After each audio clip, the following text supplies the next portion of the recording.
வணக்கம், இது உங்க தமிழ் ட்ரெண்ட்ஸ். இலங்கையில் ரத்த கண்ணீர் சிந்திய மாதா குண்டு வெடிப்புக்கு முன் நடந்த நிகழ்ச்சி சம்பவம். இன்னும் நீங்க இந்த தமிழ் ட்ரெண்ட்ஸ் சேனலை சப்ஸ்கிரைப் பண்ணலாம். கீழே இருக்க ரெட் கலர் சப்ஸ்கிரைப் பிரஸ் பண்ணுங்க. கூடவே உடனடி அப்டேட்டுகளுக்கு பெல் சிம்பலையும் பிரஸ் பண்ணுங்க.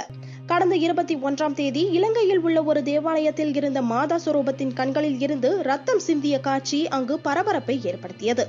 கொழும்புவில் ஞாயிற்றுக்கிழமை நிகழ்ந்த தொடர் குண்டுவெடிப்பு சம்பவங்களில் பலியானோர் எண்ணிக்கை 290ஆக உயர்ந்துள்ளதாகவும் சுமார் 500க்கும் மேற்பட்டோர் படுகாயமடைந்துள்ளதாகவும் இலங்கை போலீசார் தெரிவித்துள்ளனர்.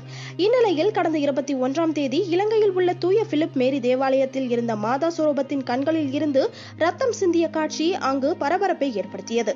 ஏராளமான மக்கள் அதனை புகைப்படம் எடுத்திருந்தனர். இந்த காட்சி அழிவுக்கு ஆரம்பமா என்ற சந்தேகம் பலர் மனதிலும் எழுந்த நிலையில் நேற்று குண்டுவெடிப்பு சம்பவங்கள் நிகழ்ந்துள்ளது ஆச்சரியத்தையும் பெரும் அதிர்ச்சியையும் ஏற்படுத்தியுள்ளது.